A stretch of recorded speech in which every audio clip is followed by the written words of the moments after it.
dead? I don't know. On today's episode, we're doing this.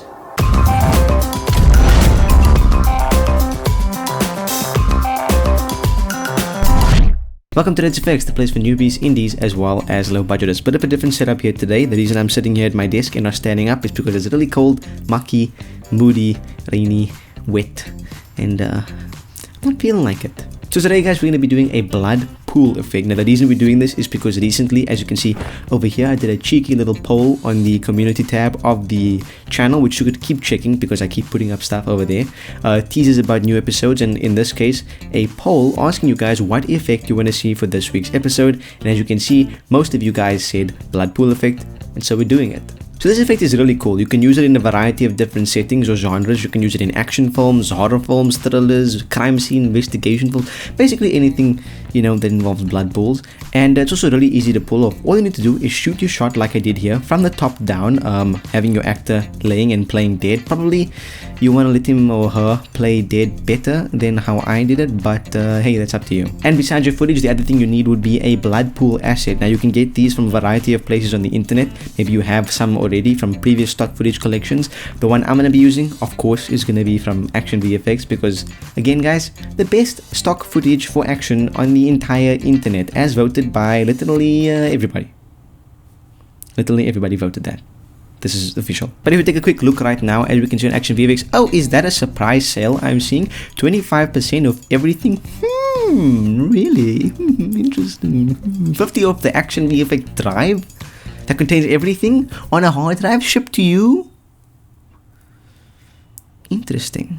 But all jokes aside, guys, I am going to be using Action VFX's blood assets because, like I said, in my opinion, I've tested and used a lot of different stock footage over the years. I mean, you know me, multiple different tutorials and using things. I've used stuff like Action Essentials 2, which is the OG, and this beats that even because everything's within frame, and I've done so many videos about Action VFX. You guys know the spiel by now. So I'm going to be using one of theirs. I think the one that I ended up using was Blood Pool Top 7, but they have quite a bit. Some of them are a little bit more gory than others, a bunch of chunks of brain in that one. So yeah, grab one of these if you do want it. Right now they do have a surprise sale, 25% off, link in the description. I think I noticed a lot of comments, people saying it's a bit expensive, which, I mean, if you want to buy the collection for 2k or even 4k, it's 75 bucks, so it is a bit expensive even on sale. But cheat the system, guys. Just go and grab one asset, buy the cheapest one. Maybe they won't like me saying that. Just like get one asset, use that. Who's another difference? But anyways, if you guys are interested, it's in the description. If you do have your own blood pool assets, you could even shoot your own ones. Use those. But let's hop into HitFilm Express and get this done. So here we are in HitFilm Express. As usual, my shot is locked and loaded. Man looking dead over here with the tongue stuck. Anyways, guys, this is quite an easy effect to pull off. The main crux of this effect comes in what you're going to do to blend the blood asset with your surroundings. So as you can see, I have myself over here. Now the first step what we're going to do is actually having to duplicate that footage, then grabbing the freehand mask tool, we're going to mask our actor out so that I have a layer on top of the blood asset so it can sort of slide underneath me. So let's go ahead and do that. So you can be as detailed as you want with this. Right now, obviously, for the tutorial's sake, I'm going a little bit fast because, let's be honest, I'm not going to mask it 100% right now. And so yeah, but mask it as you know, as the best as you can. And I have a like wavy type of hair, so I wore a cap to make it a nice smooth edge because I did not want to have to worry about this. You could shoot yourself on a green screen also. It's really up to you. I don't have a green screen. It's a sin, yes, to do VFX tutorials not have a green screen, but what can I say?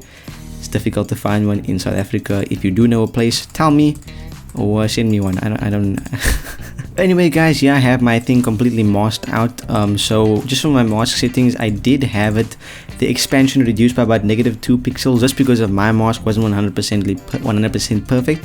And I did also feather it to around 2 pixels, which I would recommend for you guys regardless, so it softens up the edges a little bit. But the next step, which is the main step, would be dragging our blood pool asset between. As you can see, it slides in between our head and the ground, which is what we want. But for this asset to work, I'm going to actually rotate it, and then I'm going to move it into a suitable place. And also, I want this to be a little bit more spread, so I'm going to move it around here. position it there. Now, to tweak this, what I'm going to do is hit this checkered box and turn it into a 3D plane.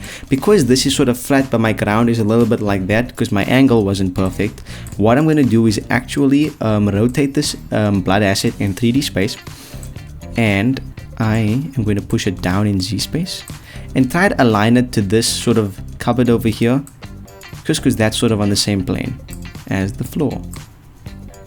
And there we have it, looking a bit better. And obviously spend as much time as you want on this to make it as perfect as you want it to be. See, already looking better by adjusting the Z space. Spend as much time as you want to make it look as great as you can, because obviously that will aid the final effect. And there we have it.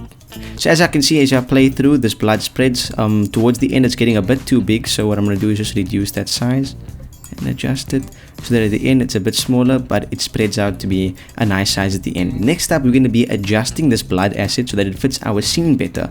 So the first effect, what I want to do using HitFilm's a really cool new update, which you can click here and just immediately add the curves effect. Really cool, really. Okay, we're back. So to edit this blood pool effect, first what I'm going to do is I'm going to add in the curves effect, and then I'm just going to boost it up a bit, because as you can see, my scene, if I leave it a bit dark, it's dark, and you can see from my hat, which is the black value in the scene, it's going to be a little bit too, it's not going to match. So I'm going to bring it up till I'm happy. Yeah, that's a bit too much, so a bit down. That looks fine to me. Next up, what I want to do, actually let's play around with that a little bit more. Right, that looks good. The next thing what I want to do is actually make it that red pop a little bit more. So I'm going to be adding the hue, saturation and lightness effect, and in the red I'm just going to adjust that a little bit to around, let's say 25, just to make that red pop a bit more. The next thing and the most obvious thing is that obviously this blood is a bit too in focus compared to my face as well as my floor, because it's a shot of the different camera. So let's add in the lens blur effect in order to compensate for that. Whoa, way too much. So let's drag it up, and about maybe 10 pixels seems good to me. Final effect, the blood will be casting a little bit of a shadow on the floor, so I'm going to add on the drop shadow effect. Here we're going to have to tweak a little bit because it's a bit too obvious. As you can see here, I'm going to reduce the distance to around 1, so it's just hugging that edge. If I look over here in my scene, you can see the way the shadows are sort of cast this way, so I'm going to try and match that angle. Can't really see it, but if I adjust that looks right. Let's put it back to 1 for the distance 1. Right, then for the opacity, I'm going to reduce it to around about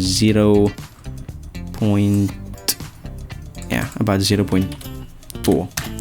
Just want to make it a little bit subtle, guys. And the penumbra, I'm going to leave it about, actually boost it up to about 4. Again, just playing around. As you can see, this is already fitting well into my shot, and that's essentially it, because it's quite a simple effect based on the actual quality of this blood pool asset. Now, one more thing that really sells it is adding a reflection into the blood, because blood is a liquid, it will reflect. So what I did was went on a simple Google search, typed in ceilings. I think I found this from Pexels, which is copyright free pictures, quite large of an image, but I'm going to resize it, drag it in. Let's turn it off for now. Then what I'm going to do is I'm going to duplicate the blood pool asset. We're going to use that as a matte layer. In order for this to work, let's turn on the image. Let's head to effects, search for the set matte effect and add it to that image. And on the image, what we're going to do, let's actually rename our blood duplicate to blood matte. Then on that image, in the set matte control, set the source layer to be the blood matte. And essentially now what happens, let's actually drag that below our cutout. Essentially what happens now is that the image will be confined within that blood, and because it's such a stark contrast, it works really well. So the next thing what I want to do obviously is I'm going to actually turn off the blood matte layer just because of out of preference, and then we're going to work with this layer. So let's obviously scale. This is supposed to mimic the ceiling that's above my head. Then I'm going to reduce the opacity to around 3, and let's put it around there. Then just to boost that a bit, or to sell that a bit better, I'm going to add another lens blur, and on here I'm going to drag it down to around, let's say 10 pixels. just slightly. As you can see, if I take it off and on, it just blurs it slightly. Actually, we should go a bit more with around maybe 15. Yeah, that looks good to me. And then finally, I'm going to add a curves effect just because I think it wouldn't be so bright.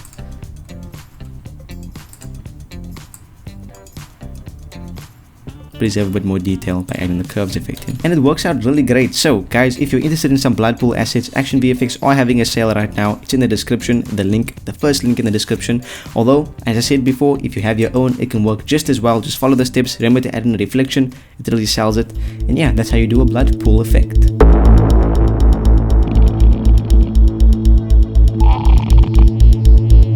If you guys enjoyed this episode, please leave a like down below. Tell me if you enjoy this more casual style setup instead of rigid, narration recorded.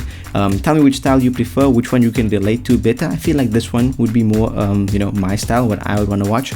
Leave a like down below, as well as share the video with all of your friends who might want to be learning about, blood pool effects, the weirdos out there like ourselves. Enjoy the rest of your week. Stay safe, guys. Watch some of the videos on the end screen of this one. I will have a blood spreading effect, sort of, when you get shot in blood, something like that. And until next episode, I will see you guys in the next one.